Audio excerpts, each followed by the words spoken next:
When it comes to vlogging, everyone has different needs depending on their situation and the style of vlogging they want to do. When I started, I just used my iPhone, and then eventually I moved on to an old GoPro that I had. But when I started to get a little bit more serious about my vlogging, I eventually bought my first vlogging camera, which was the Canon G7X Mark II. Well, Canon have just announced the new version of the G7X, the Mark III. And thanks to Canon Australia and Camera Electronics, I've managed to get my hands on it early to give you my first impressions. In fact, I'm vlogging with it right now. Before we get into it, I just want to let you know that this video is sponsored by Squarespace. So if you need a website, a domain or an online store, make your next move with Squarespace. So let's start with the features I think are important for the type of vlogging that I do. The Mark III keeps the same small form factor as the Mark II, but it's slightly smaller and slightly lighter. Plus they've added a nice thumb grip on the side, so it makes it really easy to hold. The Mark II already had a flip-up screen that turned 180 degrees so that you could see yourself as you're vlogging, which is important so you can check for composition and to make sure that you're in focus. Canon seem to have improved the build of the flip-up mechanism. It seems a little bit stronger and sturdier, which is really, really nice. They've added a few nice features to the touchscreen as well for videoing yourself, like a button that allows you to stop and start recording without having to rely on the button on the back.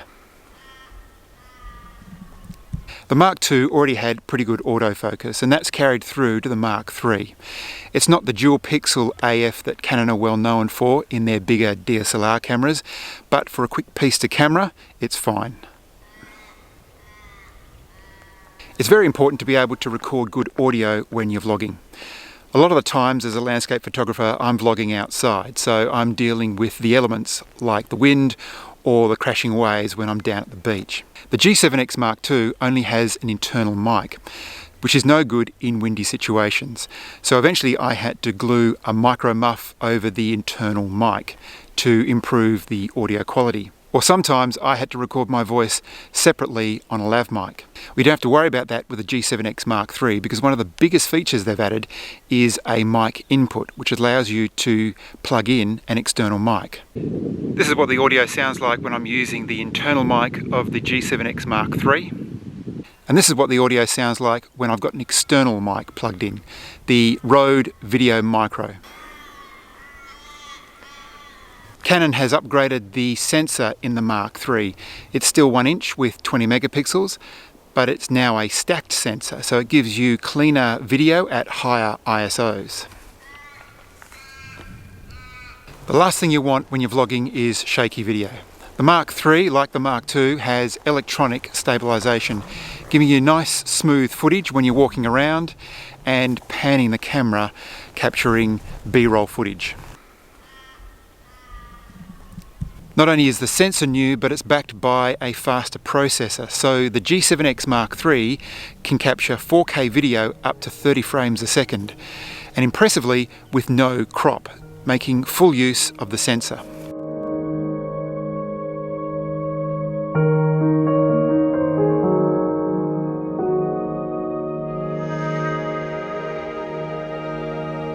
So they're the features that I'd consider most important for a vlogging camera. But to have a camera that has other features to make it more adaptable is even better. The lens of the G7X Mark III is the same as the Mark II. It's a really good zoom range, the equivalent of 24mm to 100mm. Being able to have a zoom lens gives you lots of flexibility to capture different types of shots. I found that the stabilization even at 100mm worked really well. Having a camera that has a nice shallow depth of field, f1.8 to 2.8, and be able to capture at high frame rates allows you to create nice slow motion cinematic footage, which adds to the story you're telling. While I'm focusing here on the vlogging features of the G7X Mark III, let's not forget that it's also a great camera for shooting stills, whether that be action with its high speed continuous shooting, portraiture, or landscape photography with its improved image quality, full manual control for full creativity, and new features like focus bracketing and pano mode.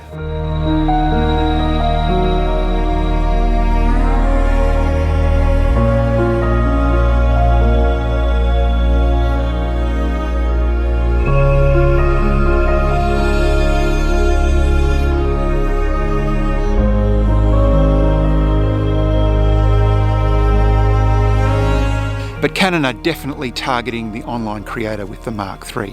Not only have they introduced all these features for vloggers, they've also added Bluetooth to allow you to easily transfer your content from the camera. You can add rotation information onto your video so that if you take your video in vertical mode, it will play back and edit in the right orientation on your mobile device.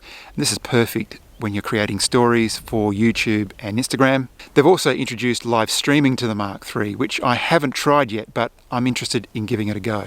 It's worth noting that there's no option to shoot on the Mark III at 24 frames a second. So if that's important to you, you may want to have a look at the Mark II. And while Canon have included a mic input for an external mic, there's no hot or cold shoe to hold the external mic. So you'll need a bracket for that. A reminder that this video is sponsored by Squarespace.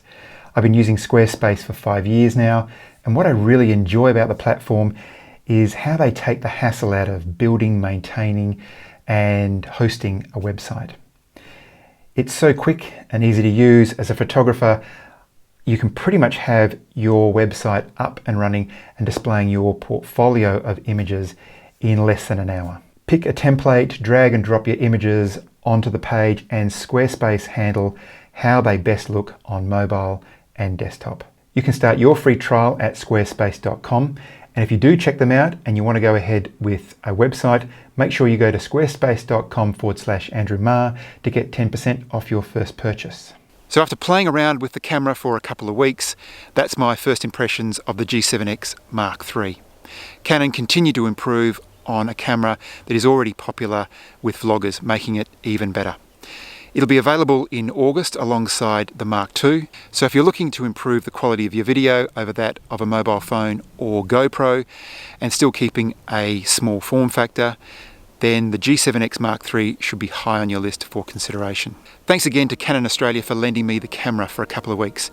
If you do have any questions about the G7X, head over to Camera Electronics. The guys there really know their stuff and they'll be able to help you out with any question that you might have. If you found this video helpful, please give it a like, subscribe for more, but until next time, thanks very much for watching.